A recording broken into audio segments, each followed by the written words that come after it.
শালাকে ওদিক দেখ হ্যাঁ ওদিক দেখ হ্যাঁ ওদিক দেখ হ্যাঁ না কোন দিকটা আসবে ভিড়ে যাবো শালাকে দেখতে পাচ্ছেন এই যে দেখেন বিএসএফ গুলা খালি এদিকে খালি হেঁটে বেড়েছে মানে ওরা হারে বাংলাদেশকে কিভাবে দখল করবে এরকম দখল লোয়ার লেগে মনে করেন তিড়িং বিড়িং করে বেড়েছে তো ও গে মা ও জি বন্ধুরা দেখতে পাচ্ছেন বাংলাদেশ ভারত মনে করেন যে তুমুল সংঘর্ষ লেগে গেছে একবারে লাগালাগি হয়ে যাবে মনে করেন এরকম একটা অবস্থা হারকে বিজিবিরা মনে করেন যে একবার সান করে হেঁটে চলে একবারে থুইবে না ভারতকে মনে করেন যে ভারতের কত বড় সাহস যে কি করেছে হারকে দিকে মনে করেন যে মেলে এখানে আগিয়ে আসে ওরা তার বেড়া দোয়া লাগে মনে করেন যে রেডি হয়ে খাড়ি আছে বুঝতে পারেন কিনা হারা কিসে কম দেখতে পাচ্ছেন হারাও মনে করেন যে সবকিছু রেডি আছে শালাকে আইনে কোন দিকটা আসবে ভিড়ে যাবো শালাকে দেখতে পাচ্ছেন এই যে দেখেন বিএসএফ গুলা খালি এদিকে খালি হেঁটে বেড়েছে মানে ওরা হারে বাংলাদেশকে কিভাবে দখল করবে এরকম দখল লোয়ার লেগে মনে করেন তিড়িং বিড়িং করে বেড়েছে তো দর্শক মন্ডলী দেখতে পাচ্ছেন চারিদিকে মনে করেন যে খালি মানুষ আর মানুষ বিজিবি মনে করেন যে লোড আছে গোটা মাঠে মনে করেন যে বিজিবি হয়ে গেছে হারা মনে করেন যে একবারে নিন পারছি জি ভাই নিন পারতে দেখছি এই অবস্থা হারা করে নিন পাড়া বাদে চলেছে দেখতে পাচ্ছেন হারকে বিজিবি একবার গোড়ে মোড়ে খুঁড়ে সব একবার রেডি হয়ে গেছে একবার রাইফেল টাক করে আছে খালি আই না কোন বন্ধু আসবি তোরা যে দিক আসবি সেদিকে নিয়ে নেবো আবে তোর নামি দামি অস্ত্র আছে হারা গেছে বাঁশ আছে একবার চুইরা ফেলে দেবো সোহেলকে দেখেন সোহেল কি খালি এদিকে চুরুক বুরুক করে বেড়ে তো দর্শক মন্ডলী যে দেখতে পেয়েছেন এদিকে পতাকা টাঙা আছে আর ওই যে এগুলো হলো ভারতের জনগণ কিন্তু খুব একবারে হুঁকরিছে ওদিক থেকে খালি হই চলেছে আর হারাই দিক থেকে মনে করেন যে হারা হই করছি হারা চালাকে হারা কিসে কম তোরা হারাকে ডুই দিয়ে পারবি বে হারা মনে করে তোরা উড়িয়ে দেবো উড়িয়ে দেবো তো একবারে দেখতে পাচ্ছেন বিএসএফ খালি এদিকে খালি গোড়া খুঁড়ছে আর ওদিকে ওরাও মনে করেন প্রস্তুতি নিচ্ছে যুদ্ধ করার লেগে তো আইনে যুদ্ধ করে না কিভাবে করবি বিজিবিকে দেখেন বিজিবি খালি রাইফেলে খালি এদিকে তিন বিড়িং হেঁটে বেড়েছে এ ভাই কিন্তু মানুষকে সবাইকে খালি কইছে যে তোমরা বেশি উত্তেজনা সৃষ্টি করিও না যা হওয়ার হারা দেখছি যুদ্ধ করার হলে যুদ্ধ করবো 71 যুদ্ধ করেছি ফের 25 যুদ্ধ করবো কিন্তু ভারতের সাথে কোনো হার কম পানি নাই ঠিক আছে না সবাই মনে করে বিজিবি ভাই হারাকে সবাইকে কিন্তু এ ধরনের নোটিশ দিচ্ছে হারাও বিজিবি ভাইয়ের কথা শুনে হারাও সব পিছনে হতে লেগেছি দেখতে পাচ্ছেন হাজার মানুষ মনে করে গোটা শিখবনি উপজেলার মানুষ এখানে এসে রেডি হয়ে হারকে বিজিবি ভাইরা কিন্তু টাক করে একবারে শস্যের ভুঁয়ের নিচে লুকিয়ে আহে খালি যেদিক থেকে বিএসএফ আসবে সেদিক থেকে মনে করেন ওরা আক্রমণ করা হবে কোনো ক্রমে হারা এখানে পিছপা হবে না তো দর্শক মন্ডলী দেখতে পাচ্ছেন এখানে কতগুলা বিজিবি রাইফেল আর সব কিছু নিয়ে রেডি হয়ে আছে আর জনগণকে দেখেন জনগণ রেডি আছে জনগণ খালি বিজিবির অর্ডারের অপেক্ষা যে কোনো দিক থেকে যদি একটা অর্ডার দিয়ে দেয় হারাও এদিক থেকে ওদিক থেকে মনে করেন হেঁটে বেড়াচ্ছে যে কোন দিক থেকে যাবো তো দর্শক মন্ডলী দেখতে পাচ্ছেন হারা বিজিবিকে নিয়ে হেঁটে বেড়াচ্ছে কত মানুষ জি ভাই কত মানুষের অভাব নেই মনে করেন যে হাজার মানুষ এদিকে ওদিকে জয়েন্টা মঞ্জরা ভেঙে মনে করেন যে সৈসা ডইলা খালি মানুষ এদিকে ওদিকে খালি হেঁটে বেড়ে সালা ফসলটির ক্ষতি করে দিলেছি যা তা ফসলের ক্ষতি হয়েছে ভাই কি করবে দেশ প্রেমের লাগে মানুষ মনে করেন নিজের জীবনটাকে ওদি বিলিয়ে দ্বিধাবোধ করবে না দেখতে পাচ্ছেন ছোট ছেলেপিলে আর বিজিবি দেখতে পাচ্ছেন ওদিক থেকে পতাকা বৈঠকের লেগে দিক থেকে হেঁটে আসছে ওদিকে গোঁড়া খুঁড়ে আছে মনে করেন যে পরীক্ষা খনন করে হেঁটে ওদিকে বিডিআর খাড়িয়া হয় যাবে না আর পড়াও আপাতত যাবে না কিন্তু পাবলিক তো দরকার নাই যখন আবার দরকার হবে আপনাদেরকে আবার ডাকবে আজকে যেভাবে আসছেন কালকে আবার আসবেন সময় যখন লাগে তখন আসবেন ঠিক আছে বাট এখন ওরা হচ্ছে আতঙ্কে আসছে যে এত লোক আসছে কী হয় না হয় সবাই আতঙ্ক করি বাংলাদেশের কোনো ভয় পায়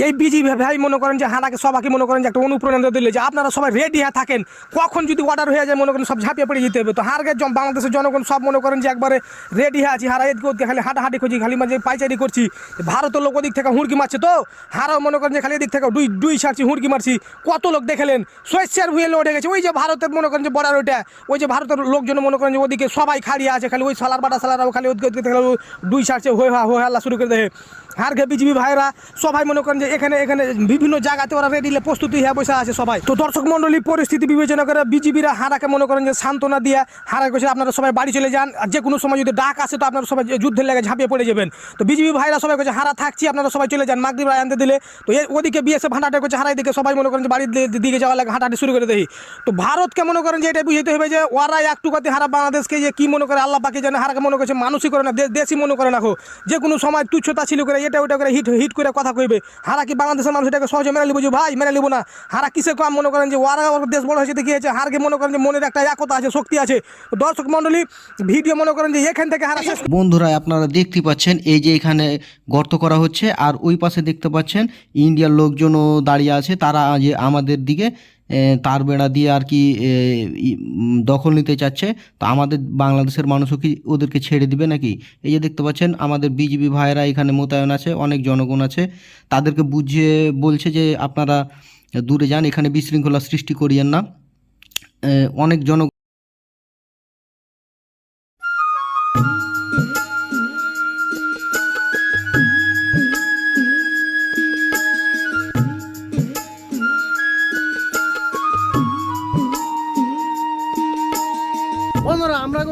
হচ্ছে মিডিলের চরে। আর যখনই আমরা হচ্ছে পদ্মা নদীর মাঝ বরাবর যাই তখনই হঠাৎ করে কোথা থেকে যেন বৃষ্টি আর মেঘ চলে আসে, আর আমাদের নৌকা অনেক টলকা ছিল।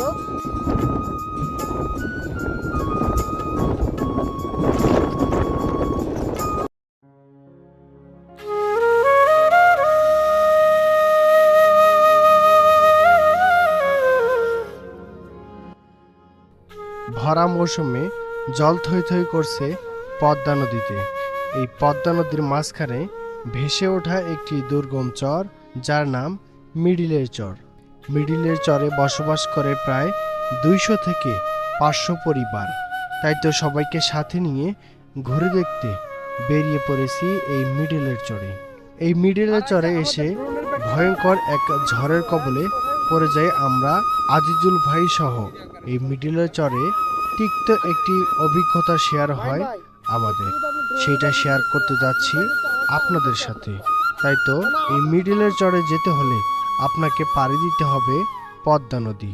বড়কুটির ঘাট থেকে একটি ট্রলার চেপে জনপ্রতি 50 টাকা ভাড়ায় চলে যেতে পারবেন এই মিডিলের চর। প্রাকৃতিক সৌন্দর্য ভরা এই মিডিলের চরে দেখার মতো অনেক কিছু রয়েছে। গ্রামীণ জীবনযাপন এবং প্রকৃতির মাঝে আপনি নিজেকে বিলিয়ে দিতে পারবেন।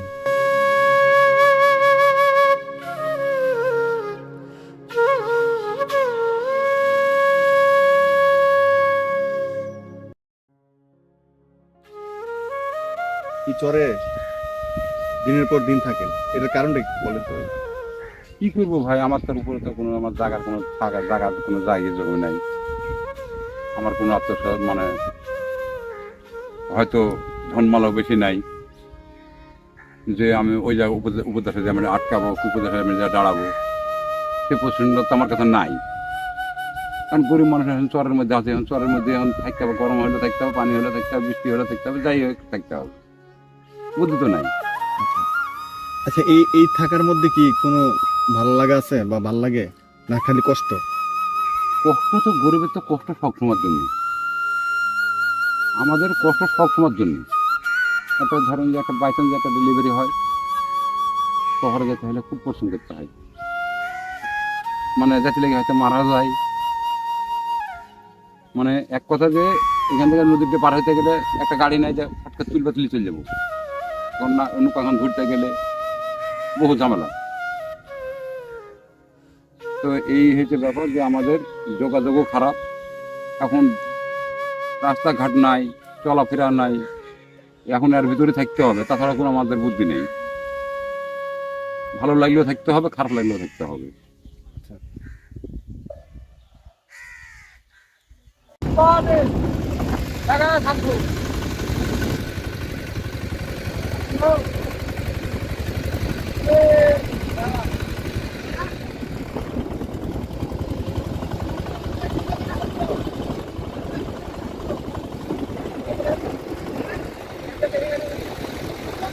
ভাই একটা দেখে যাই, একটা দেখে যাই।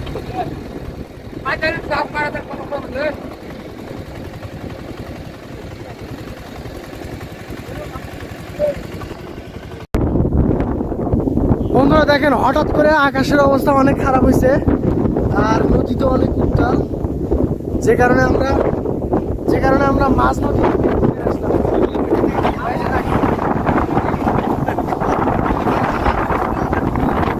কি অবস্থায় দেখেন, মানে অনেক ভয়ঙ্কর অবস্থা। আর আমরা পদ্মা নদীর মাঝখানে আছি, এটাকে বলে মিডলের চর, সেই মিডলের চরে আছি আমরা।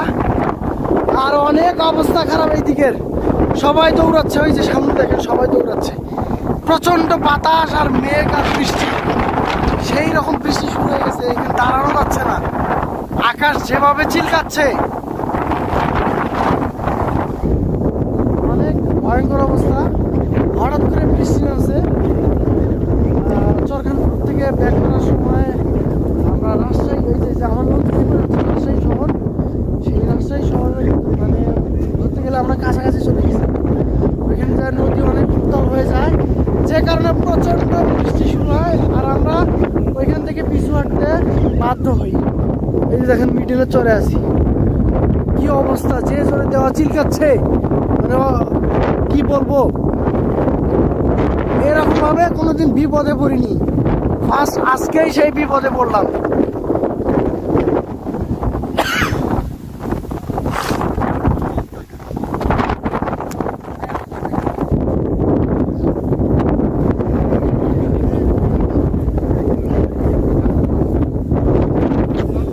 এই যে কালো মেঘটা যতক্ষণ পর্যন্ত সরতেছে না আর আমাদের যাওয়া হচ্ছে না। আর ভাই কিছু বলেন, মানে এইরকম কি বিপদের সম্মুখীন হয়েছিলেন এর আগে? কত কত বিপদে পড়েছি। আল্লাহ, আসলে এটা আমার লাইফে ফার্স্ট আমি এইরকম কোনোদিন বিপদে পড়িনি। কিসের বিপদ? এই যে মানে হঠাৎ করে নদী উত্তাল, তারপরে হচ্ছে বাতাস, বৃষ্টি। বাতাসটা থামুক না, থামলে যাবো, সমস্যা কি? আমরা বিপদে পড়েছি, আমরা চোর ভিতরে এখন বসে আছি, সমস্যা কি? এখন মৌত যদি আসে তাহলে কে কিছু থেকে রেখে দেবে? না, না, তা তো অবশ্যই। আর এই যে আমাদের ড্রোনের ব্যাগটা কিন্তু উড়ে গেছিল, এক কথায় উড়ে গেছিল। পাল্টা দিয়ে এটা তো সমস্যা হবে, সব ভিজে দিয়ে যাওয়ার কারণে তাহলে তো যাই পানি যাই বরং পানি রইবে।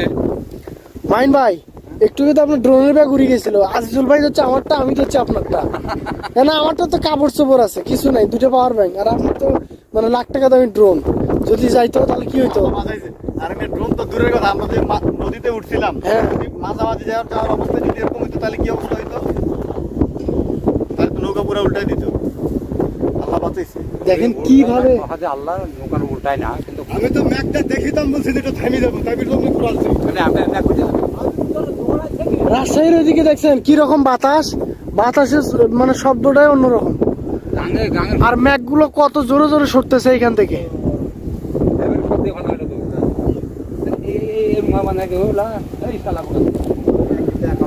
আর এটা হচ্ছে সেই মিডিলের চর। চলেন যায় আমার বন্ধুর বাসাতে ওই যে- ওই যে নদীর পানি দেখেন কেমন ইয়ে হচ্ছে।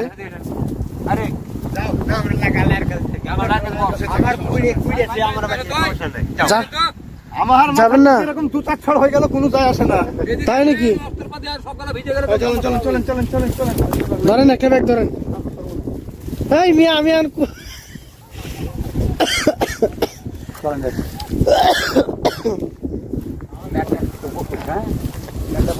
সমস্যা নাই।